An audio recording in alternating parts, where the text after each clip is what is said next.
Powered by the Montana Television Network. This is the Noon News from Montana's news leader. Good afternoon, everyone. Thanks for joining us on your MTN Statewide News this Friday. I'm Jeanelle Slade.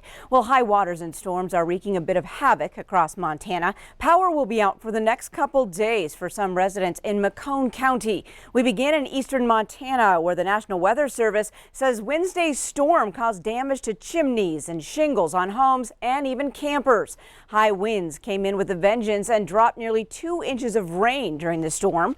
Hail also caused damage and flooding in Custer County. In Macomb County, the Macomb Electric Cooperative, with help from several other co-ops, is fixing more than 130 power poles on a 25-mile stretch. Now, over in western Montana, if you live along the flood-prone areas of the Clark Fork River near Missoula, you know that flooding season is here. The Clark Fork River west of downtown Missoula spilled over its banks. Homeowners along the flood-prone area, as well as volunteers, are busy filling sandbags and loading them onto trucks in an effort to keep the water from further intruding into the neighborhood and in some cases into basements and homes.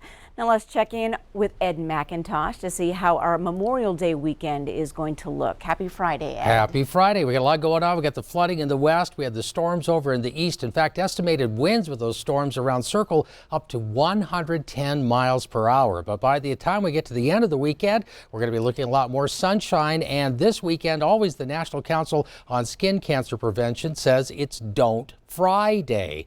As we start getting out in the sun a lot more, especially by early next week, make sure that you seek shade, wear protective clothing like a wide-brimmed hat and polarized sunglasses, SPF 30 or higher, apply 15 minutes before you go out and every 2 hours after that, and use extra caution around water, sand, and even snow because it'll reflect, and there is snow in the forecast. We'll tell you where in a few minutes. All right, thanks so much, Ed. Well, if Glacier National Park was your potential plan over the Memorial Day weekend, you will need to take a different route. The park will reopen in early June, however. The park closed on March 27th due to coronavirus concerns. The park will not reopen on June 1st when phase 2 of reopening in Montana sets in. Now, that's when Yellowstone Park entrances in Montana are slated to open. However, officials say Glacier is on track to open soon after with limited access and visitor services. Well, this year, as we honor the men and women who have served and died for our country, ceremonies will take on a different look and feel. The Montana Veterans Memorial Association in Great Falls has scheduled an online virtual ceremony, but the group will also hold an in-person ceremony in the Electric City. People will be asked to social distance. 96 different new tiles will be added to the memorial to celebrate the day. You can check on the full video on Montana Veterans Memorial Facebook page, and video of the event will be posted following the ceremony online at the Montana Veterans Memorial website. Well, the U.S. Department of Agriculture released the final documents and decision regarding the Helena, Lewis and Clark National Forest new land management program. Now, the plan provides direction for how the Helena, Lewis and Clark National Forest is to be managed long term. The National Forest says its final plan will provide nearly 400 new jobs and as much as $5 million in additional labor income. Forest Supervisor Bill Avey says it's been 34 years since it's had a new plan and will go through a 60-day comment period before finalization. Cascade County officials continue to care for animals seized from a property near Sun Prairie earlier this month. Pamela Jo Polieski faces 1 count of aggravated animal cruelty and 4 counts of animal cruelty. The Cascade County Attorney's Office has also filed an animal welfare petition. Polieski disputes all those charges and claims she operates a no-kill shelter that takes in animals who already were in bad health. Now, this is the second major animal abuse case in Cascade County this year.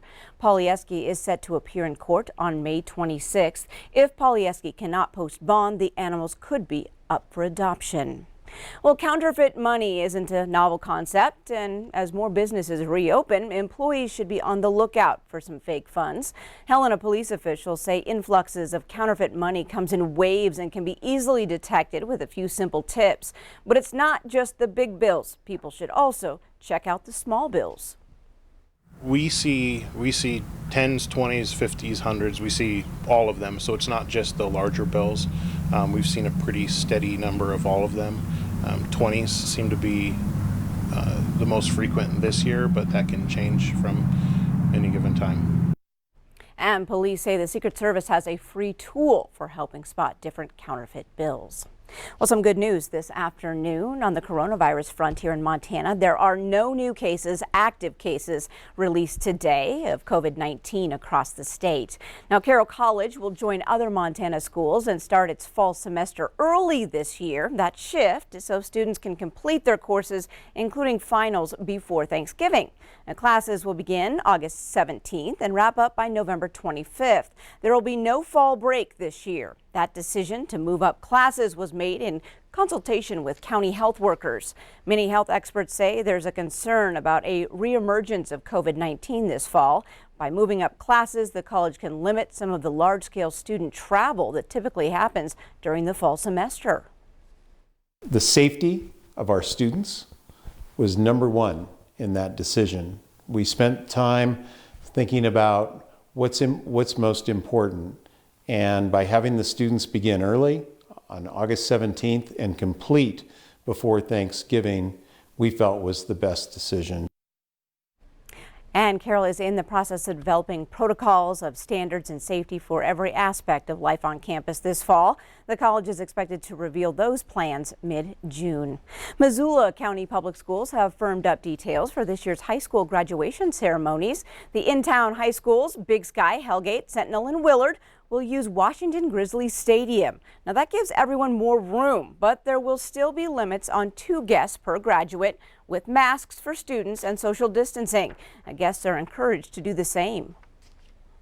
What we're really hoping is that the messaging that we give to students and parents is that, you know, this is really a privilege this year to be able to do this, because there's lots of other places around the country that are not able to do this, and because of that reason, we really have to take the precautions seriously and abide by social distancing and use of masks and just try to be as careful as possible.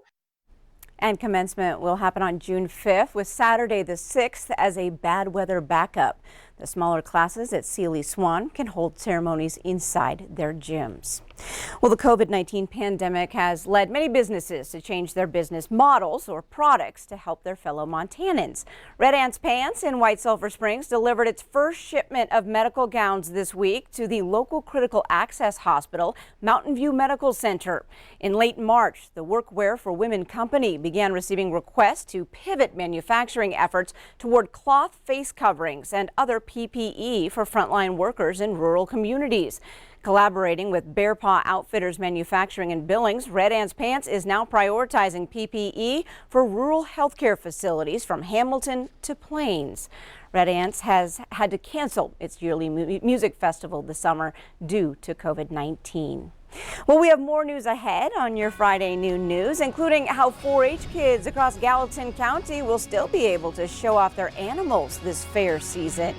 The time now is 12:08. But first, Ed McIntosh is in with your statewide weather forecast.